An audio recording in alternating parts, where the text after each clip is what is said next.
Esta presentación propone contrastar las dos políticas lingüísticas llevadas a cabo por el Estado italiano y por el Estado argentino en relación al proceso de inmigración masiva del periodo 1880-1930. El programa inmigratorio concebido por la generación del 37 e implementado durante la presidencia de Julio Argentino Roca, quien fuera presidente de Argentina en el periodo que va de 1880 a 1886 y de 1898 a 1904, fue ideado para la llamada conquista del desierto. Desierto constituye una metáfora político-cultural con la que se designa el territorio nacional ocupado por los pueblos originarios que van a ser el blanco de estas campañas militares. Las campañas estuvieron destinadas a exterminar a estas poblaciones originarias, a liberar los territorios y a repartirlos entre las jerarquías militares y civiles.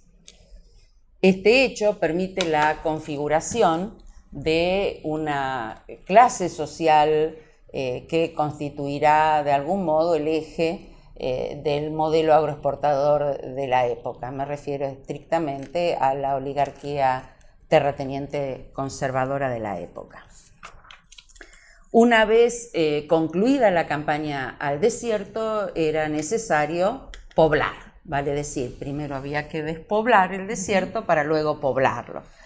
Hacia el año 1880 ocupaba nuestro país alrededor de 2,5 millones de habitantes para una superficie que superaba los 3 millones de kilómetros cuadrados.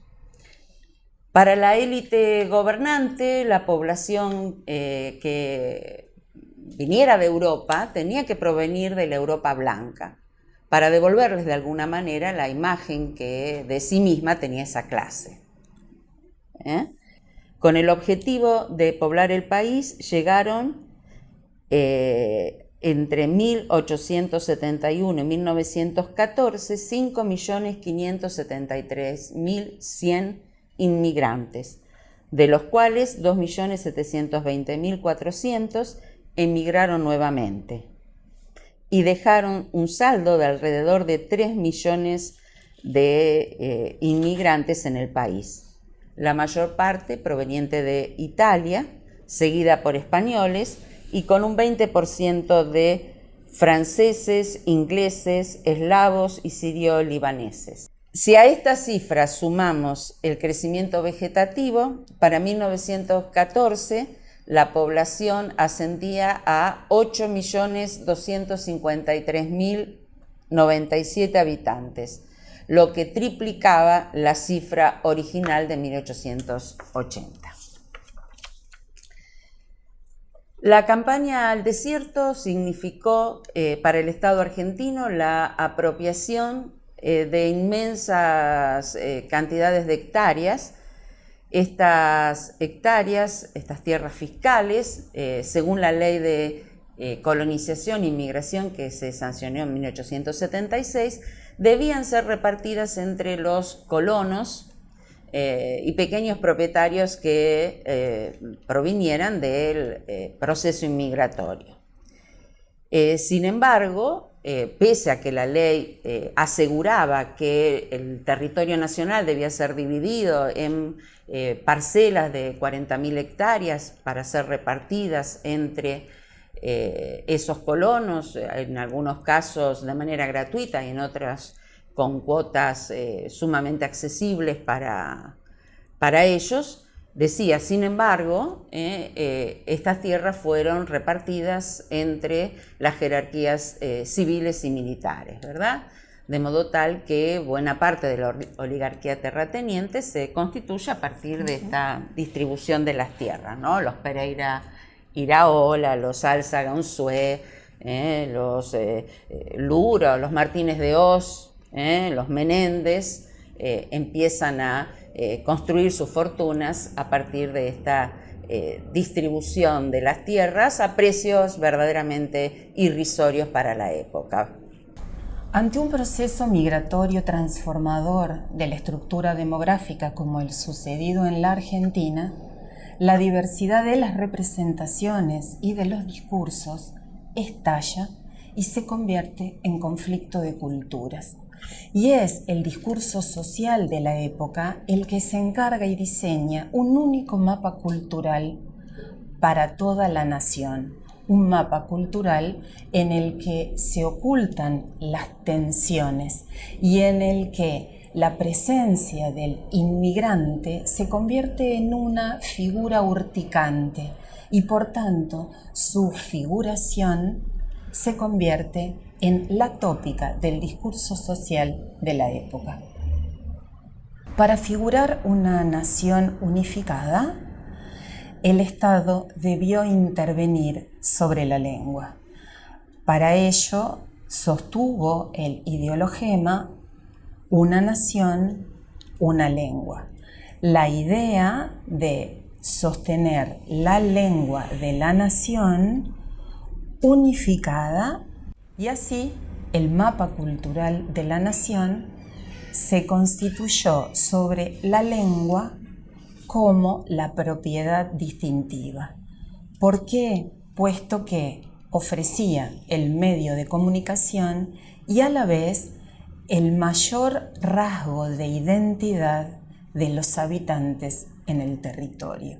La lengua constituye de este modo la etnicidad, un camino para construir la etnicidad desde el Estado y a la vez establecer el rasgo identitario de los sujetos a la nación.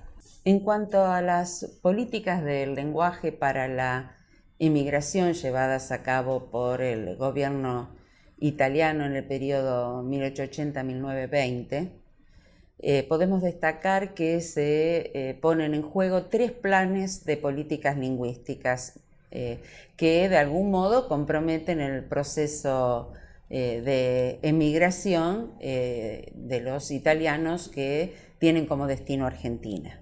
Cada uno de estos planes está asimismo de algún modo vinculado a diferentes circunstancias histórico-culturales y políticas que determinan acciones diferentes del Estado para poder dar cuenta de la formación lingüística de los emigrantes.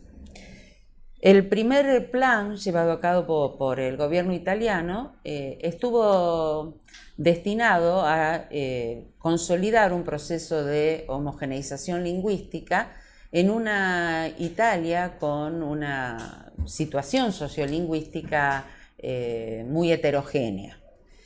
Primeramente, los esfuerzos estuvieron centrados en la búsqueda de una lengua nacional.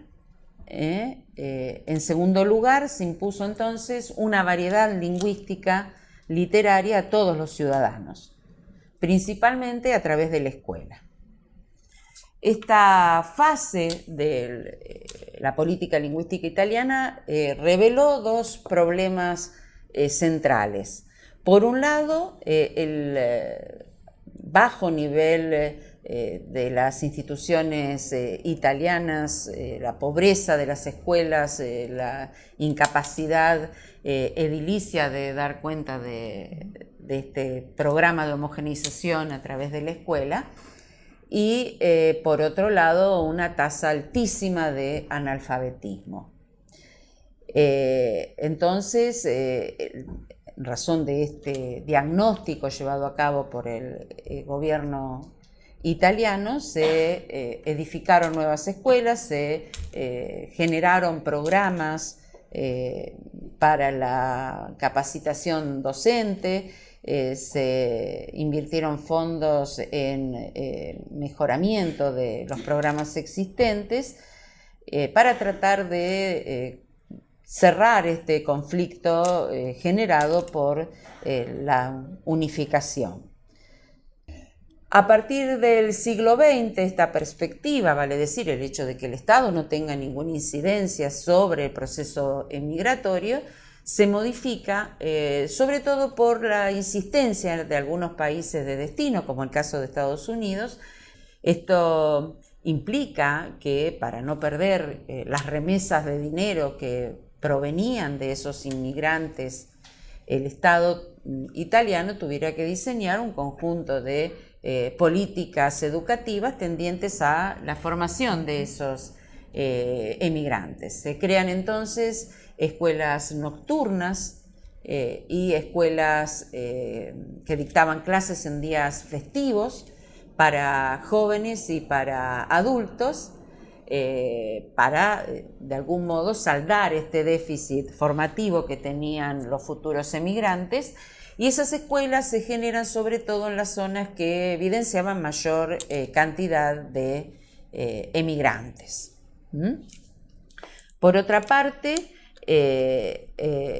esta primera intención del plan educativo, simplemente de alfabetizar, se vio afectada por la necesidad de formación lingüística en las lenguas de destino del proceso de migración. El segundo plan del Estado italiano tuvo como destinatarios a los emigrantes y su objetivo fundamental fue el expansionismo cultural y lingüístico de Italia en el extranjero. La lengua se transformó así en el elemento de unión de todo italiano, tanto en Italia como emigrante. Este plan facilitó en la Argentina el nacimiento de instituciones privadas que se hicieron cargo en nuestro territorio de la creación de escuelas específicas para los inmigrantes italianos. Mientras Italia planteaba este plan, Argentina no tenía respuesta todavía explícita en su legislación y contrastó el plan expansionista italiano con la poca respuesta del proyecto de homogeneización nacional, una lengua, un territorio, una cultura. El tercer plan se plantea a inicios del siglo XX. Es el Estado italiano el que planifica por primera vez la formación lingüística de los futuros emigrantes, basada fundamentalmente en la enseñanza de la lengua extranjera del país de destino. Los primeros en seguir esta orientación didáctica del Estado italiano fueron las instituciones privadas, seguidas por una planificación específica de cursos ofrecidos por el Estado a esos futuros emigrantes, en el caso de la Argentina, de lengua española como lengua extranjera, la lengua del país de destino. Acompañada de una serie de producción de materiales editoriales que facilitaban el desarrollo de esta propuesta de enseñanza. De entre estas publicaciones, que pueden ser entendidas la síntesis del objetivo de promoción de la emigración a cargo del Estado italiano, el Manual del Emigrante es una de las más representativas. En este manual, que se entregaba en mano a cada italiano que partía, que fue editado por el Comisariato de la Emigración del gobierno italiano, se daban recomendaciones, informaciones en realidad acerca del país de destino y recomendaciones fundamentales acerca de qué se esperaba de su comportamiento como italiano en la Argentina. En particular también se daban consejos prácticos para el desarrollo de su vida habitual en ese país extranjero. Y sin olvidar, por supuesto, que las ganancias fueran depositadas en los bancos italianos. Sobre todo en el Banco de Nápoles. Sobre todo en el Banco de Nápoles. Los miembros de la élite gobernante observaron en estos planes ejecutados por Italia un peligro para el Estado Nacional en cuanto iban a favorecer una diversificación lingüística que atentaba contra ese proyecto nacionalista que pretendían llevar a cabo. Por lo cual, la propuesta del Estado argentino fue desarrollar un proceso de homogeneización lingüística de la masa inmigratoria que hablaba lenguas diversas. Y para llevar a cabo ese proceso de homogeneización, el agente homogeneizador fue la escuela. Había que desalojar la barbarie que implicaba la voz del extranjero en el territorio nacional. Sobre todo la voz del inmigrante italiano. Estos temores se manifestaban no solo en la literatura de la época, todos sabemos el influjo que tuvo este proceso inmigratorio en el teatro argentino, en el grotesco criollo, en Discépolo, en Babilonia, por ejemplo, para solo citar una obra representativa del conjunto, sino también en los manuales, en las gramáticas escolares, en donde se visualiza el italiano como un peligro para el idioma nacional y un agente de corrupción, ¿no? Debemos destacar también que el Estado italiano no desarrolló una política lingüística específica en el territorio nacional argentino, pero con el favorecimiento de estas instituciones italianas en el país, de algún modo favoreció también el hecho de difundir la lengua y la cultura italiana a través de esas asociaciones. En un contexto de esta naturaleza hay un hecho fundamental que va a determinar de alguna manera el surgimiento de todos estos planes de homogeneización lingüística en Argentina, y es precisamente la organización del primer Congreso Pedagógico Italiano en Argentina en 1881. El objetivo de ese congreso, que precisamente organizaron estas instituciones italianas en el país, fue establecer la enseñanza del italiano en todas las escuelas italianas radicadas en Argentina. Pero no solo la enseñanza del italiano como lengua extranjera, sino enseñar en italiano en todas estas escuelas, sobre todo también contenidos de historia, geografía y cultura italiana en general, porque el propósito final era formar a esta primera generación de hijos de inmigrantes en el respeto y en la difusión de la lengua y las culturas italianas. Como contrapartida a la organización del Congreso Pedagógico Italiano, en 1882, Argentina lleva a cabo el primer Congreso Pedagógico Nacional. El propósito principal era contrarrestar las políticas lingüísticas desarrolladas por Italia en las escuelas italianas del país. ¿Cuál fue la propuesta de este Congreso para la educación lingüística de los inmigrantes? Que el Estado argentino implementara en las escuelas italianas instaladas en el país la educación bicultural y bilingüe, la enseñanza del español y la enseñanza de la historia, la geografía y la cultura nacional en esas aulas, con el objetivo final de, con la modificación de los programas de enseñanza, de nacionalizar a los hijos de los inmigrantes. Se sanciona en la Argentina la ley 1420 de educación común, gratuita y obligatoria,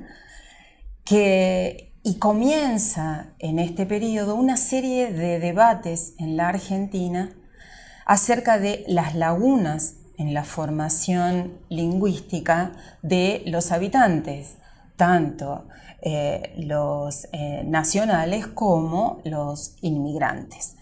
Se inaugura el ciclo con la aprobación de esta ley, que se cierra en 1905 con la aprobación de la ley Laínez. La ley 1420, 1420, la 1420 como la conocemos en la Argentina, regula la educación de las escuelas dependientes del Estado Nacional y permanecía como laguna la regulación de las provinciales. Para esa regulación, la extensión a todo el sistema es el cierre del ciclo con la ley Laínez, que abarca a todas las escuelas dependientes de las provincias que constituyen la nación argentina. La ley 1420, al tratar de responder a los debates sobre estos vacíos legales, establece en 3 artículos en particular el tratamiento de la lengua. La figura es la figura de idioma nacional. En el artículo 6 se establece los contenidos mínimos a ser enseñados tanto en lengua nacional, en idioma nacional, como en lectura y en escritura. En el artículo 12 especifica las nociones de idioma nacional que deben enseñarse en las escuelas de oficios, las escuelas ambulantes y las escuelas carcelarias. Y en el 25 en particular puntualiza que todo docente debe conocer ese idioma nacional. Sin embargo, no especifica la lengua de enseñanza, en qué lengua deben enseñarse todos estos contenidos ahora regulados.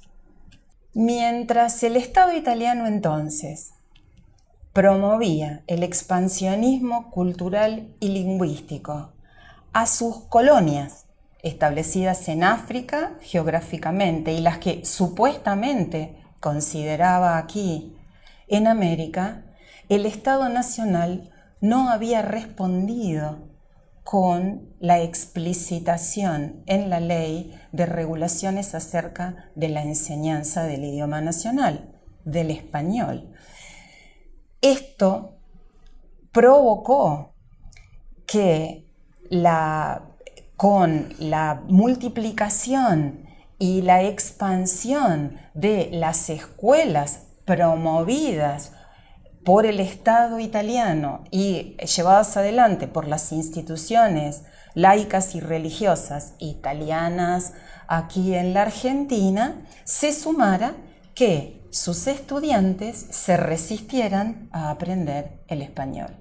En este escenario que hemos tratado de diseñar, el caso italiano pone en escena la situación conflictiva entre las lenguas de inmigración y el español en Argentina a finales del siglo XIX, principios del XX, época en la que la nación se vio sometida de alguna manera a un multilingüismo forzado que desató un conjunto de políticas lingüísticas de parte del Estado Nacional para poder homogeneizar el territorio desde el punto de vista lingüístico.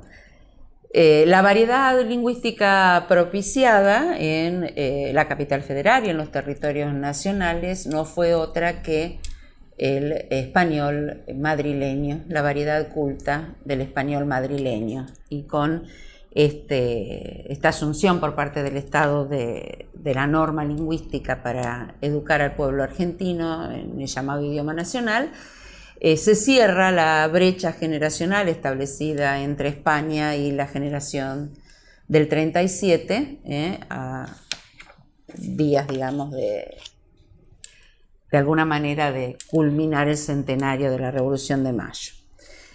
Entonces decía, es notable en la lectura de los materiales editados por el Estado para la alfabetización inicial, la observación de cuáles eran esos rasgos idiosincrásicos que había que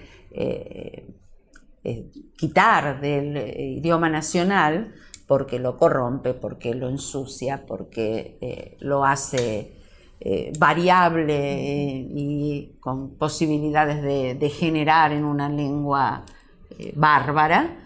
Y esos rasgos idiosincrásicos son los rasgos del italiano. En esas gramáticas escolares se observa la insistencia en que se debe, en indicar cómo se debe, por ejemplo, pronunciar la J, una letra inexistente en el alfabeto italiano, o cómo se debe pronunciar la G delante de E o delante de I, para evitar la pronunciación italiana de G, y de ese modo limpiar a la lengua de las impurezas que le podían venir de la lengua extranjera. Claro, que podían poner en riesgo la corrección lingüística que este proyecto nacionalista requería para la unificación. Para Italia, y esto me parece importante destacarlo, el plan educativo para el emigrante se sustanció sobre el presupuesto de que el Producto Bruto Interno de Italia se duplicó a partir de las remesas de dinero enviadas por los inmigrantes a Italia. La expulsión planificada de millones de italianos, no perdamos de vista que se calcula que alrededor de 14 millones de emigrantes italianos vinieron a América. Esa expulsión, decía, planificada de millones de emigrantes, les permitió a las familias que quedaron en Italia poder comprar las tierras que estaban arrendadas, o bien cancelar las hipotecas que tenían sobre esas tierras, al mismo tiempo que le permitió a Italia reducir drásticamente el analfabetismo por la cantidad de italianos que vinieron a Argentina y América en general, y por otro lado les permitió también mejorar la condición alimentaria, porque se trataba de una población que la zona industrial del norte de Italia no podía absorber, y el hecho de que vinieran a América de alguna manera mejoró la situación alimentaria del país completo. Esto justifica la inversión hecha por Italia en las asociaciones italianas en América, no solo en Argentina, en toda América Latina, el dinero que puso precisamente para el desarrollo de esas instituciones. También justifica la enorme cantidad de dinero que aplicó a la edición de manuales para el emigrante, como el que vos describiste, o para los vademecums, o para las reformas de los planes y programas educativos, precisamente por la cantidad de dinero que ingresó durante todo el periodo de emigración de italianos a América, a Italia, ¿verdad? Y basta como cierre para esta pequeña presentación el hecho de pensar en ese manual del emigrante que mencionó Patricia, y a las secciones que lo constituyen para entender el objetivo de Italia. Fíjense ustedes. Informaciones útiles. Antes de la partida, el pasaporte, a la espera de la partida, durante el viaje, al arribo al exterior, en el país extranjero, tutela jurisdiccional del emigrante y por último, sentimiento de italianidad. Muchas gracias.